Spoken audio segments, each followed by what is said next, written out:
Buying a home is not like shopping on Amazon. There's no one-click payment and there's no easy return. One mistake can cost you thousands of dollars, and you don't buy a home often enough to say, oh, I'll just do better next time. So I'm here today to walk you through all the process, and you will become a pro first-time buyer. The first step is not looking through Zillow and then just see all the beautiful homes and then read, okay, monthly payment is going to be this much. That payment is not going to be for you unless you're putting a lot of money down, you have perfect credit score and no debt. So let's talk about a true first step is getting your financials straight. It's not only about your income, it's also about your debt, your credit score, your work history. No, you don't need 800 credit score to buy a house.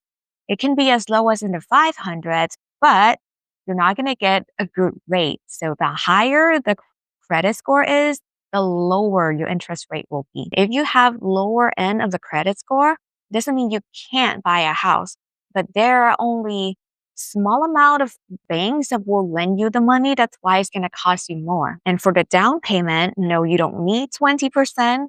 It can be as low as 3.5%, depending on the program.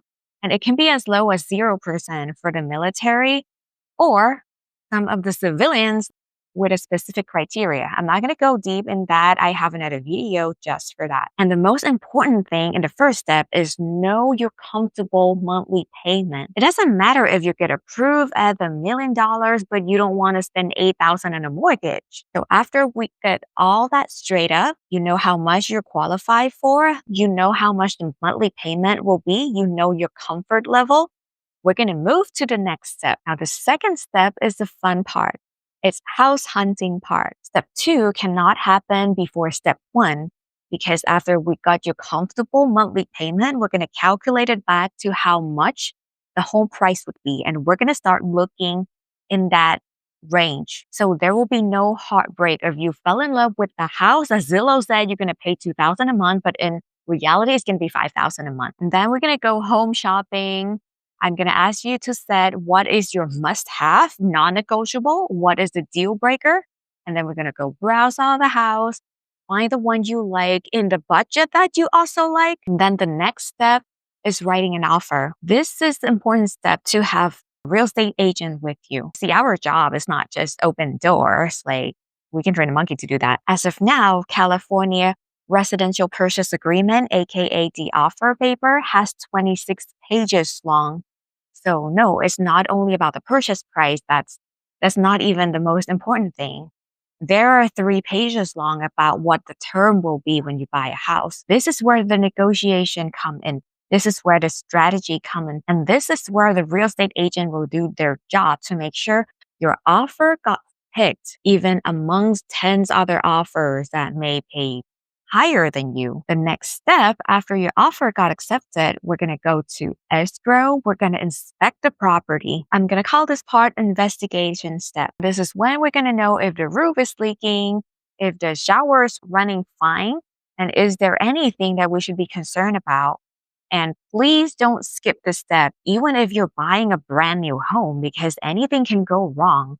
And in this period of time is the time that you can negotiate again with the seller and come say, hey, this is what we find. How are we going to solve this? Are you going to give me some money to repair it after?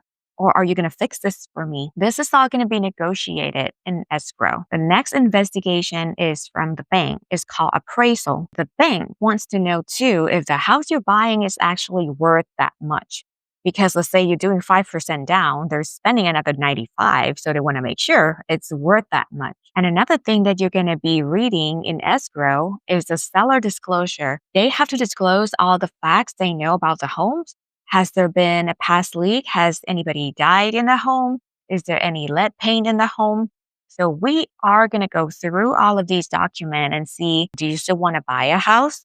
Or what do you want to do? So this period of time, you're going to know the house more in detail, not just by visual. You're going to know it inside out and then decide again, okay, is the price you're offering is fair? Is there something we should negotiate before moving to the next step? And the next step is toward the ending. We're going to make sure all the loan goes through, the house is in good shape. So in this step, it's very important for you to still keep your job and keep breathing, okay? That's how we're going to close the deal. You need to be alive. At closing day, you will be signing a bunch of documents and you will feel like a superstar. After you sign all the loan documents, it will be sent to recording. And then that afternoon or the next day, you officially get the keys. So those are all the steps that you need to know when buying a house in California. I know it's a lot of information, so I made a one-page easy guide for California homebuyers. You can download it. The link is in the description. Please save this video if you find it helpful so you can refer back to it when the time comes. Before you go, please be a dear and comment below where you're watching this from, if it's useful or what more do you want me to talk about the process of buying. And of course, if you want to talk about your situation, I do a one-on-one consultation as a complimentary. You can find my contact info down below as well. See you next time.